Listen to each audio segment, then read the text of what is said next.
Isang mapagpalang araw po sa ating lahat and welcome to the continuation of material selection, the basics. So ito pong discussion ni Sir is all about examples of materials, product, no, that will help you analyze and apply the material selection, the basics. Okay, since we are talking about material selection, it is basically the process na kung saan pipili tayo ng ating gagamiting materyales sa isang product. Hindi naman pwedeng maganda lang, hindi pwedeng mura lang. No, marami tayong kino-consider na factors. No? So bakit nga ba tayo nagsiselect? Imagine if gagawa ka ng isang, let's say, lutuan or kawali. Pero ang pinili mong materyales sa paggawa ng kawali ay plastics. Plastic, ano mangyayari? Ay di matutunaw. No, masusunog yung niluluto mo. Kasi in material selection, we aim to find the perfect balance. No, we want a material that can perform its function effectively without breaking the bank or harming the environment. So doon sa ating last discussion, no, nag-apply tayo ng Ashby method. Ganon din po dito, ah, magbibigay lang ako ng mga examples, no, specifically yung lagi nating ina-example na airplane wing, yun yung ipapakita ko dito sa ating discussion. Okay? Para mas maging systematic tayo, hindi po natin sasabihin na, oh, feeling ko lang na ito yung materyales na aking gagamitin. No, so kumbaga dito may sinusunod tayo mga stages. No, kung tandaan nyo at pinanood ninyo yung discussion ko, nalaman natin na ang tamang step-by-step procedure sa pagpili ng materyales, number one po diyon ay translation, after ng translation, screening, ranking, and also the documentation or yung mga supporting information na ating pong ginagamit. Okay? So, alam nyo naman, for the information of everyone, pag sinabing translation, no, dito natin tinitingnan or dito natin kino-consider kung ano ba ang trabaho ng isang product. And if we are designing, let's say, a bridge, the material needs to handle the tension and compression, no, kahanap tayo ng materyales na kayang mag-withstand sa bigat, no, sa compression. If you're going to create a phone case, no, syempre, ang phone case, we are translating its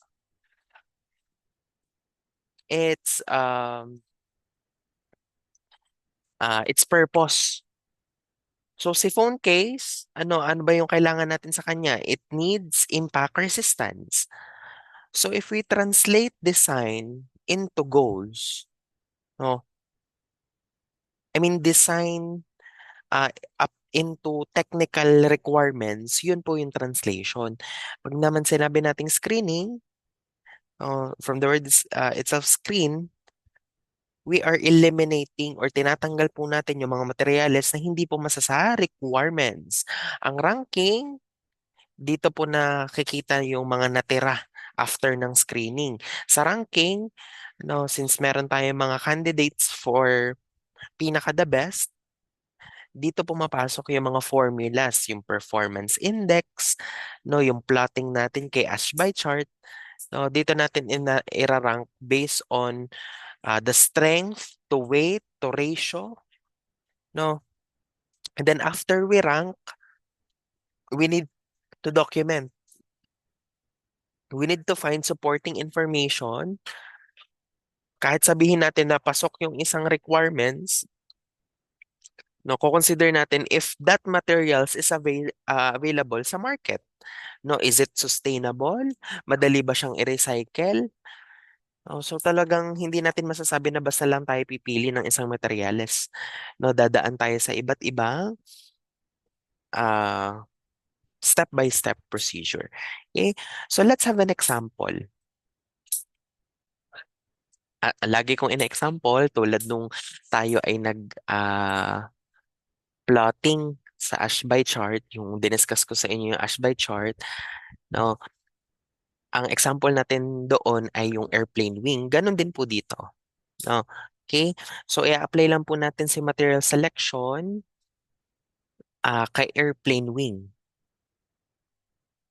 Kung iisipin po ninyo, ang pakpak ng isang eroplano, no, siya yung pinaka-stress sa parts ng buong structure ng airplane. Kasi hindi lang siya basta nakakabit sa eroplano. No, it is literally carries the life of the passengers. So ano nga yung unang step? We need to translate the design requirements. Okay, so titingnan na, design requirements could hold its own weight in addition to force of incoming wind during air travel. At kung iisipin ninyo, ang mga eroplano habang lumilipad, yung hangin sa ilalim, oh, ay tinutulak po yung pakpak pataas. Kumbaga nililift yung eroplano. Pero yung bigat ng airplane at yung hangin, no, sa taas na siya yung ano tawag dun? Parang bumubutas pababa, no? Yun yung kailangan nating i-consider. So sa engineering term, ang tawag natin dito ay yung high yield strength and stiffness. Sir, anong logic? Kailangan po ng isang materyales na hindi basta-basta magbe-bend or mababali or yung tinatawag nating deformation. Pag sinalubong ng materyales yung malakas na hangin, if the material is too soft, baka magmukhang parang kumakaway yung pakpak niya. Parang yung mga pakpak na talagang bebend. Eh, at delikado yun in terms of aerodynamics. So isa yun sa kailangan nating i-consider. Na hindi lamang po weight ang kailangang i-consider, no, pati din yung in terms of yield strength. Okay? Second, it should be light enough to take off. We are considering the weight factor. No? Kasi in terms of aerospace engineering, no, gravity po yung isa sa kalaban nila. Kasi kahit gaano kalakas ang engine mo, kung sobrang bigat naman ng wings, yung airplane wing mo, no? Let's say kasing bigat ng mga hollow blocks, hindi aangat ang airplane. Kasi dito, we are looking for low density or high strength to weight ratio. Ibig sabihin, if we want the material to be, um, let's say, matibay pero magaan, dito pumapasok yung concept ng specific strength. Bakit? Kasi bakit hindi tayo gumamit ng purong steel? Kasi kahit sabihin natin na matibay ang steel, sobra namang bigat. Let's say ang 7.8 gram, no, divide mo pa siya sa per cubic meter. So let's say hindi lang tayo babase sa steel. No, we are talking about like materials like aluminum alloys, no, specifically the carbon fiber composites. No, kasi we are talking about the density or yung weight. Okay, and then third one, it could withstand the sudden force or impact force. So, ibig sabihin, ang itetest po natin dito, or isa sa design requirements ng airplane wing, ay durability and impact force. Kasi sa tunay, hindi naman laging smooth ang flight. No, minsan may turbulence. No, sino ba dito ang nakasakay na ng eroplano?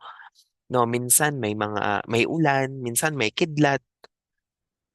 No, minsan nga alam niyo yung mga ibon, yung tinatawag nating bird strike, no, talagang nabunggo sa mismong pakpak yung ibon. Okay, so ibig sabihin, ang isa sa ating iisipin, the durability of the airplane wing. Okay, in engineering terms, this is all about fracture toughness and fatigue resistance. Kasi, for example, ang materyales na gagamitan natin dapat hindi brittle, no? Isipin nyo, kapag ang ginamit natin sa airplane wing, let's say, salamin, glasses, kahit sabihin natin na matigas siya, pero isang snap mo, basag yan. Kasi sobrang brittle. And we are talking about the toughness and the impact force. So sa airplane wing, kailangan ng materyales na kaya mag-absorb ng energy na hindi nagkakrak agad. It needs to survive thousands of cycles or let's say cycling loading without failing. Naintindihan ka po? Okay, since nakuha na natin yung design requirements ng isang airplane wing, we need to officially translate. No, so kung may makikita kayong apat na box dyan, no, sa translation, apat po yung kino-consider natin. Ano yung number one? We have constraint, the material property attributes, objective, and material index. Okay, so proceed muna tayo with the constraint. No, yun yung nasa orange box. Pag sinabi po natin constraint, no, ito po yung must-haves ng isang airplane wing. Kapag hindi po na-meet ng materyales, yung mga constraints po natin, automatically babagsak po siya. Kumaga, thank you, next, na para bang siya si Ariana Grande. Na, ano pa, kung isa-isahin natin yung constraint, we have, it can hold its own weight, should be light enough for takeoff, could withstand sudden forces or impact forces. Yan yung must-have. Okay? So, kumbaga yan yung non-negotiable kay airplane wing. So, dun muna tayo kay could hold its weight. Siyempre, hindi naman pwedeng lumalaylay yung pakpak, ano, at madaling mabali yung pakpak dahil kailangan mag-withstand sa sarili niyang bigat at sa hangin. Yun na pa, should be light enough for take-off. No, syempre, aerospace naman yan. We are talking about the aerospace. Kapag masyadong mabigat, hindi po aangat or hindi maglilift ang ating pong airplane. Okay, and then lastly, sa ating constraints, it should withstand sudden forces. No? Yun yung kanina yun yung material requirements. Since for example, isipin nyo na nagkaroon ng turbulence o kaya naman bird strike, dapat may mga materyales ang airplane wing na hindi po bigla ang magka-crack or magfa-fail. So, kailangan meron siyang impact resistance. So, yan po yung must-haves or non-negotiable kay airplane wing. Second, material property attributes. Dito natin nilalagyan ng values yung constraint natin. Ito yung hahanapin natin sa ating mga data sheets. Ibig sabihin, may mga value na. So, kung titingnan ninyo, isa sa material property attributes ng ating airplane wing, no, materyales na kailangan merong stiffness, strength, toughness, and lightweight. Unahin natin sa stiffness. Stiffness, we need a minimum Young modulo of 50 GPa. Bakit? Para masigurado natin na hindi siya parang jelly or hindi siya lantutay kapag ang airplane ay nasa ere na. Ganun dapat ka-stiff. Second is strength, no?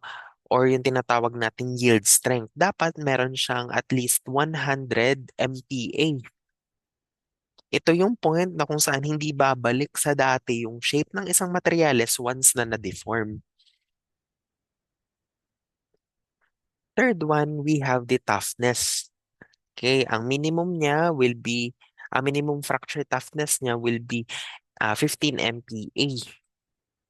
Okay, ito yung parang pinaka-insurance natin laban sa mga cracks, no, or sudden impact.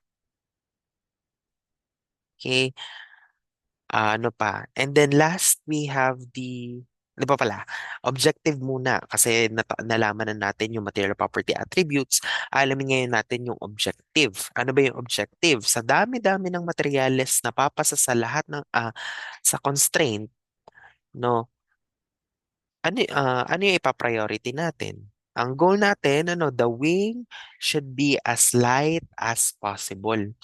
In engineering terms, you want to minimize the mass. No, ito yung nagdidictate kung saan sino yung magiging top one. Sino yung number one na materyales sa listahan natin. Okay, yan yung objective. We need to provide the purpose. No, the wing should be as light as possible. Okay?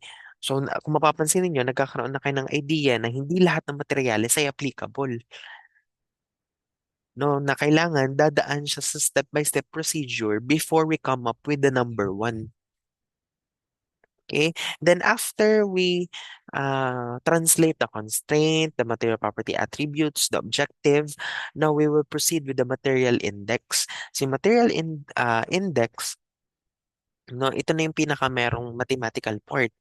Kasi ang material index, ito yung may mga formula na pinagsama-sama ang lahat ng properties para i-rank ang materyales.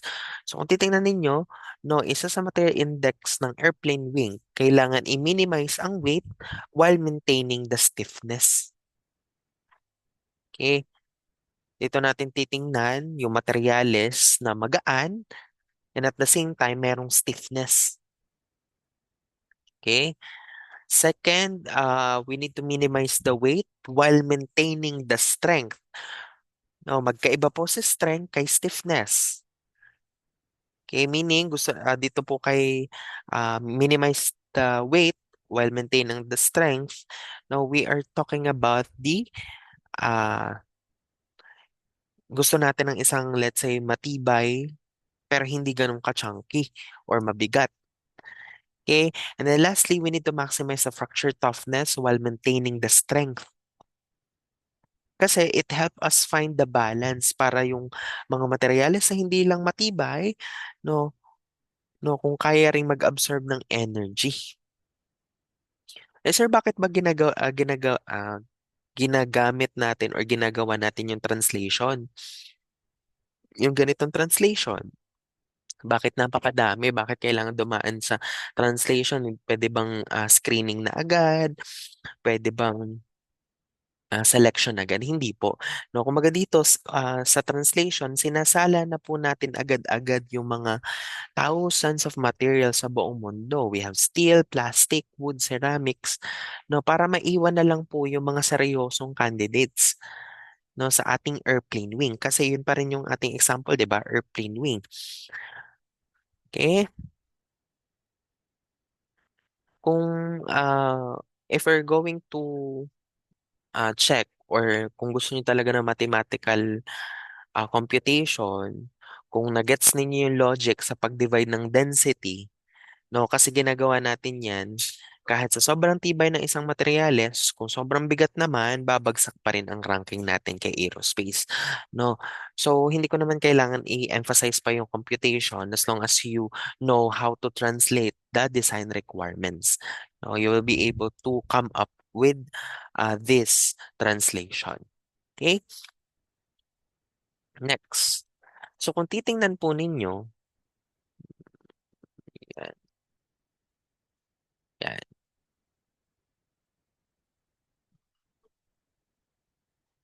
Okay, so after natin ng translation, dadiretso na tayo kay screening and kay ranking. Meron tayong guide dito, no, para hindi tayo maligaw sa ating pong patutunguhan. Grabe naman patutunguhan yon. Okay? Dito po sa ating screening and ranking, dito po natin malalaman kung sino yung mga ligwak at sino yung mga pasok sa banga. Grabe naman. So kung pagsasamahin natin yung step 2 at step 3, which is the screening and the ranking, no, gagamit po tayo ng tinatawag nating Ashby plot. So, ibig sabihin, may plotting tayo. So, kung titingnan po ninyo, we have here the, um, the the y-axis and the x-axis. So, yung y-axis, ang tinitingnan po natin is gaano ka-stiff or katigas ang isang materyales. Si x-axis, no, gaano naman kalakas yung materyales natin bago siya masira. So, kung mapapansin niyo meron tayong lines dyan. Ano, the green and the orange lines. Yan yung ating mga screening filters based sa ating requirements. So, the horizontal green line, itong green line na ito, okay, the horizontal green line, no, lahat ng materyales na nasa baba, no, let's say ng mga polymers, foams, non-technical ceramics, elastomers, ibig sabihin sila yung mga disqualified agad kasi masyado silang malambot para sa pakpak ng isang eroplano. And then the vertical orange line, saan na yun? The vertical orange line, ito. Okay? Lahat ng nasa kaliwa, ito. Ibig sabihin, out na rin po ang mga yan. Kasi hindi nila kaya yung stress ng hangin. Ang result, ano matitira? The top right, the top right corner, sila yung may mga metals, technical ceramics, composites, no? Sila yung mga finalist. Eh sir, paano yung ranking po natin? No, sino po yung magta-top 1 since familiar naman kayo na tawag dito, all the orange box, itong mga naka-color na orange, ibig sabihin sila ay all eliminated. Sir, paano natin i-ranking ngayon? Papasok sila after ng screening sa ranking na. Kailangan natin i-rank kung sino yung pinaka-efficient. Dito, gagamit na tayo ng tinatawag nating material index na kung makikita nyo po itong table na ito, no, na-ranking na po natin siya sa pinaka matibay, kumaga pasok doon sa ating requirements up until sa pinakamababa. Ngayon, as I said, nakadepende na ngayon tayo sa ranking sa material index. Ito pong material index. So kung titingnan po ninyo yung ating ranking, nangunguna po dyan si carbon fiber reinforced by polymer na mayroon siyang material index na 8. Ibig sabihin, siya yung pinaka number 1, top 1. Siya yung valedictorian. No, siya yung pinakamataas ang strength na sobrang gaan. Kaya siya yung paborito ng mga modern airplane, no, na materyales na ginagamit sa pagbuo ng airplane. Okay? Sino po ang rank 2 or yung second best if ever na wala po si carbon fiber? Pwede po tayong gumamit ng titanium alloys or T-alloys. No, ang score niya meron siyang 5.45 material index. No, siya yung nasa second place, sobrang tibay niya pero ah, kung i-compare mo siya kay carbon fiber reinforced by polymers, mas mabigat po si titanium alloys compare kay carbon fiber. Okay? And then the third place ay napunta kay tungsten alloys. Meron siyang 4.8 material index. Okay? Mataas na ang rank niya dito kay tungsten alloys. Mataas na. Pero in real life, if gagamit tayo ng tungsten wing, hindi po siya applicable. Bakit? Kahit sobrang tibay po niyan, sobrang bigat po niyan. Hindi natin makikita na kailangan para nating i-consider ang density. Okay? So kung papipiliin ako, no, and we are talking about these limits, no, dun tayo sa number 1. 'Di ba?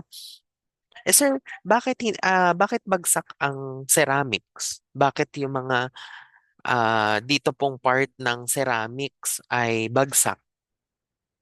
Kung titingnan po ninyo ang table, ito mga table nito, ang kanila pong mga scores nila ay to 0.73 to 1.31. Ito, mga ceramics sa mga yun eh.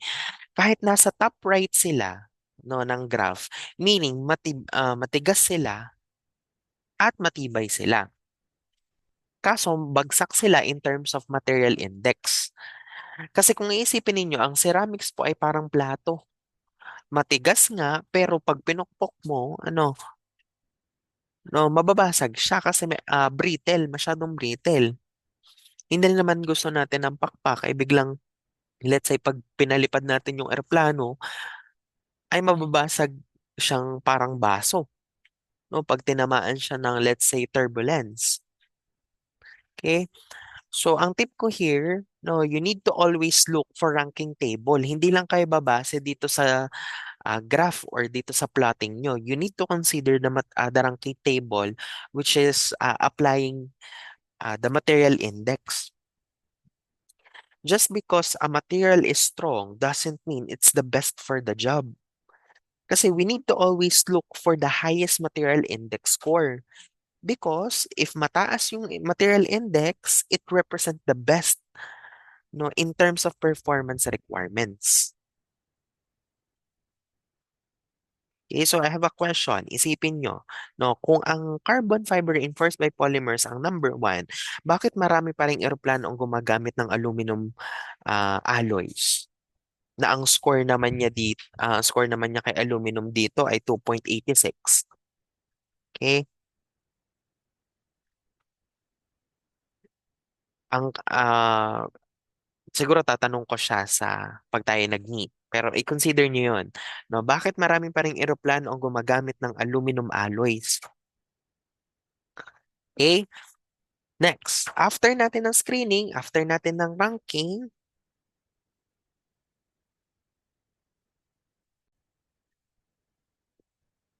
so after that, no, puproceed na po tayo kay documentation. Okay? At sa documentation, no, ito na po yung final step after po natin i-translate, after po natin i-ranking, after po natin i-screening, no, ang last step will be the documentation. Okay, si documentation para tayong HR. No, ibig sabihin, ini-interview natin yung mga job candidates, no, kung gaano kaganda ang kanilang resume, no, gaano kaganda ang kanilang personality, ang kanilang character, ganon din po kay materyales. No, since meron na tayong rank 3, no, ang rank 3 natin ito eh. Rank 1, rank 2, rank 3. Right? Yan yung mga pumasa. Ibig sabihin, ito hindi na.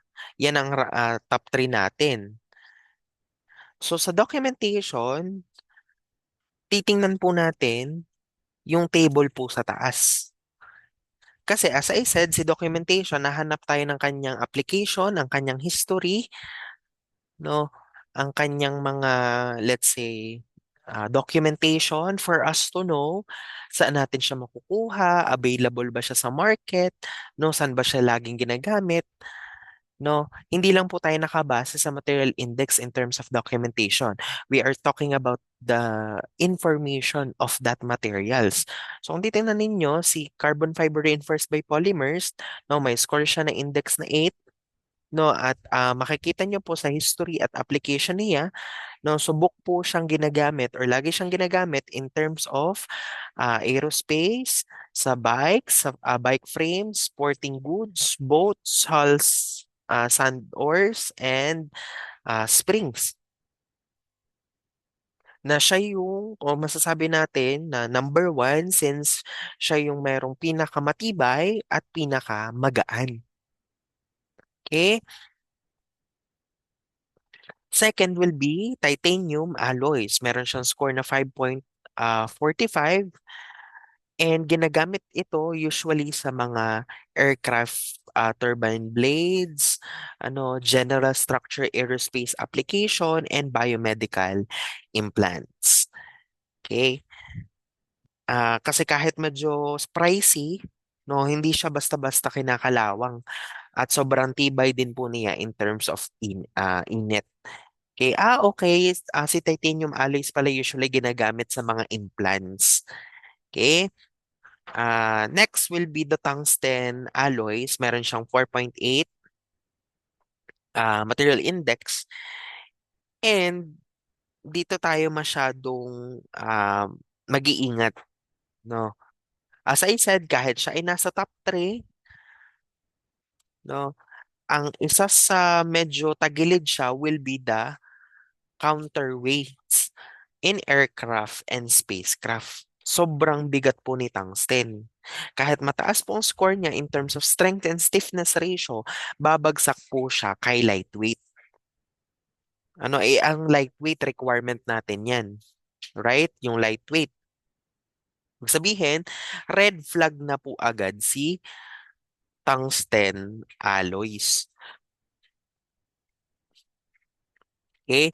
And then after natin siyang makita, maunawaan yung history at yung application, kailangan natin sundin yung local condition, the availability, the cost, and the manufacturability of the top three.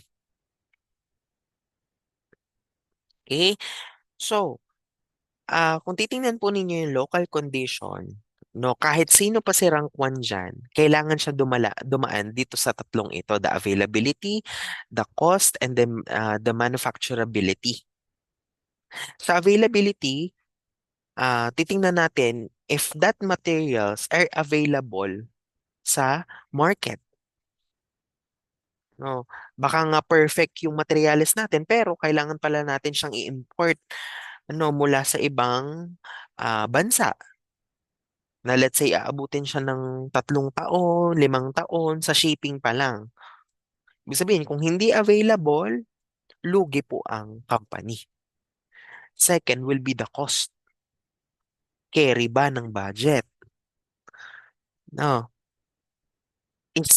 Kung titingnan ninyo, kung isa-search ninyo si carbon fiber reinforced by polymers at si titanium ay very expensive. Ang goal natin, gumawa tayo ng mga commercial planes, no?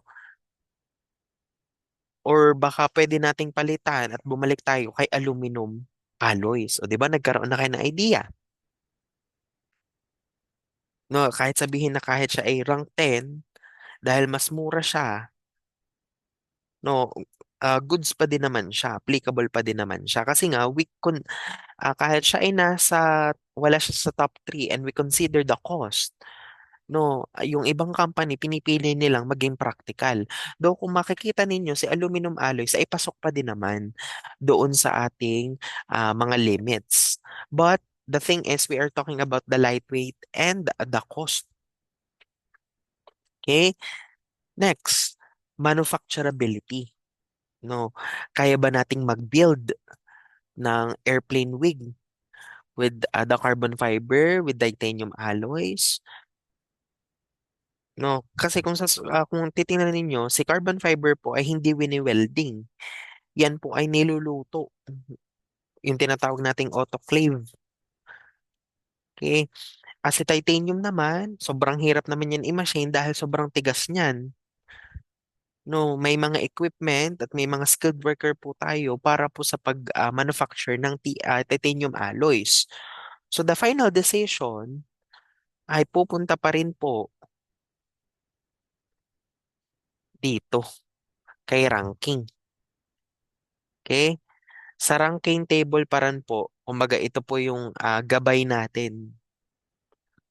No, as an engineer, titingnan po ninyo yung kabuoang, let's say performance, no, the durability, the mass production, the cost efficiency ng bawat materyales.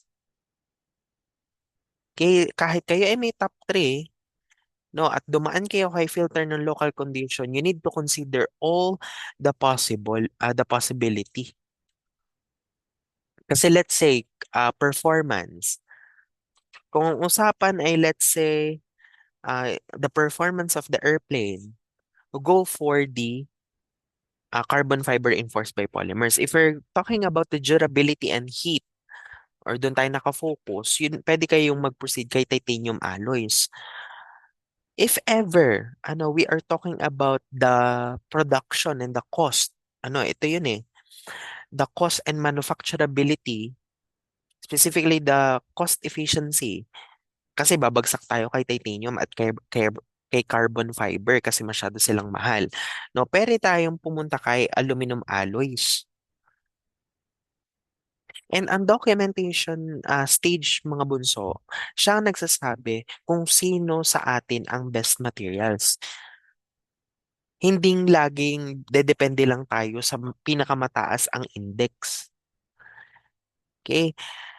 Kundi, titingnan natin kay documentation kung sino yung pinaka-practical para sa ating mga projects na gagawin. Naintindihan? Okay. So, for another example, okay, dito pa rin tayo kay kay modulo, strength versus modulo. No, may ash by plotting na naman tayo. No, at meron naman tayong line dito na orange na slope. Okay?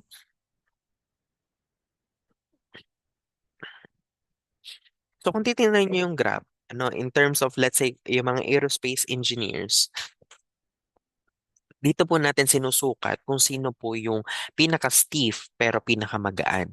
So as I said, meron tayong X and Y axis na naman dyan. No, titingnan ninyo yung Y axis, siya yung may mga ito yung stiffness, no, gaano kahirap i-bend ang isang materyales, the X axis, no, ito yung density or bigat ng isang materyales. Ang logic natin for this, sa design po ng airplane wing natin, ang goal po natin ay mapunta sa top left corner. Ito, kasi may mga quadrant tayo, diga? Top left, top, ground over naman, top left corner. Okay? Dahil sa top left corner, sila yung mga materyales na may pinakamataas or mataas ang stiffness pero pinakamagagaan. Okay? Ngayon, meron tayong material clusters. Ang mga material clusters natin, yan yung mga envelopes and circles po natin. Okay, ibig sabihin yan po ay mga nakagroup na materyales. The foams, the elastomers, no, nasa bottom left sila kasi sobrang gaan nila pero hindi sila bagsak sila in terms of the stiffness. Okay, we have the metals, nasa top right sila, napaka-stiff nila, pero napakabigat naman.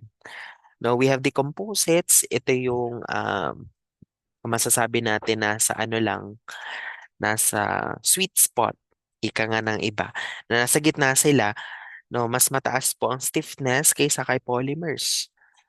Okay, we have the technical ceramics, sila naman yung pinakamatataas ang in terms of stiffness. No, pero as we discussed, bawal silang gamitin in terms of wings dahil masyado silang brittle. Okay? And then, kung makikita ninyo, meron tayong guide. Ito, oh, the line. Okay, yung slope, yung pwedeng dito or pwede din dito. Yan. Ito. Ito pong mga lines na ito, yan po ay mga guide po ninyo. Ito po yung tinatawag natin mga structural indices. Ito po ay nakadepende sa load ng isang wing, no, or sa materyales po or sa product po na inyong gagamitin. If mamimili tayo ng line na ipaparallel po natin pataas, no, we have this stiffness, uh, stiff columns, stiff beams plates, stiff shells. Okay? Kung iisipin po ninyo, yung mga lines po na yan, para siyang ruler. Itatapat nyo po yan sa graph ninyo, tapos itutulak nyo po siya pataas. Ibig sabihin, pataf left. As I said, yung mga linya na yan, ang tulak po natin ay patop left. Kasi yun po yung ating hinahanap. No, ibig sabihin, lahat ng mga linya na nasa taas nila, yun po yung mga pasok sa ating pong ah, design requirements. Okay? At yung mga materyales na nasa baba ng mga slant na yan, ibig sabihin sila yung ah, bagsak sa ating pong ah, screening and ranking. Okay? Tatandaan nyo ha, yung mga nasa taas, yung mga malapit sa top left, sila yung may iwan kasi sila yung pinakamagaganda ang performance. Eh sir, bakit ang top one pa rin. Ano, ang top one pa rin natin will be the carbon fiber reinforced by polymers. In terms of dito, kasi airplane wing pa din naman. Kasi kung itutulak po natin yung line, time,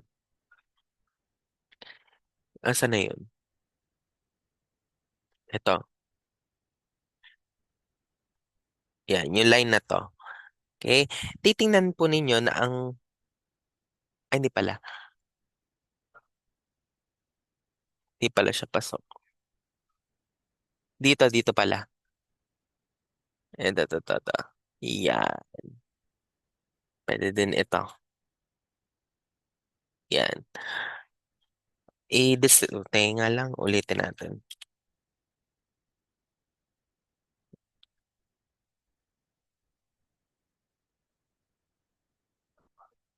Yan.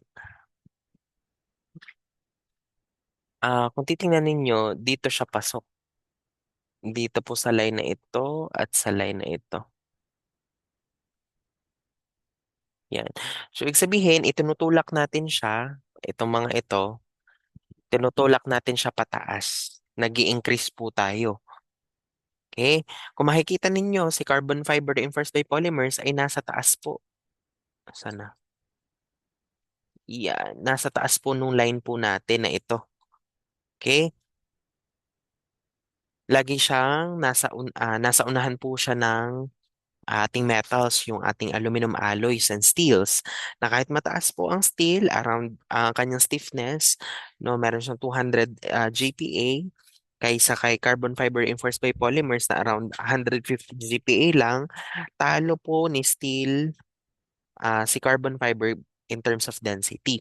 Ang steel po kasi ay nasa 7,800 kilograms, no? Kapag po si carbon fiber reinforced by polymers, nasa 1,500 kilograms lang po yan. Okay, so kung tatandaan ninyo, in engineering po, performance is relative. Okay, hindi sapat po na matigas ka lang o matigas lang yung ating materyales, dapat po matigas ka in relation or relative sa bigat mo. Okay, and kung titingnan ninyo yung mga wood sa graph, no, itong mga wood na ito, yan. Yung mga wood sa graph, okay, sa slope, naka-level siya sa iilang materials, ilang metals. Kasi noong mga unang, ah, tawag dito, nung unang panahon, yung World War II, no, yung mga eroplanong gawa noon ay gawa sa kahoy tulad nung ano ngayon, de Havilland Mosquito na airplane, gawa siya sa kahoy. Kasi kung titingnan ninyo, malapit siya doon sa ating guide dito sa line na ito. Yan. At saka ito. Malapit siya kasi mostly, dati kasi gumagamit sila ng kahoy. Okay, sir, bakit tayo lumipat sa metals o composites? No, kasi we are talking about efficiency. Kasi hindi na po efficient ang wood ngayon. Okay, syempre, ang kinoconsider natin yung iba't ibang environmental factors, no, the heat, no. So, kung dati wood ang ginagamit nila, doon tayo ngayon sa pinakamatibay, which is yung sweet spots natin na carbon fiber reinforced by polymers. Okay? So that's all for today. Uh, bale ang ating pong scope ng ating midterm will be the uh, material selection, the basic, and the material property chart. Dalawa po yon. And then ako po ay magpo-post ng ating pong case study, no? And yun po ay individual. If you have question, clarification, feel free to ask sa ating po mga Google Classroom, Google Chat Space. No, I hope na meron po kayo natutunan sa aking subject for today.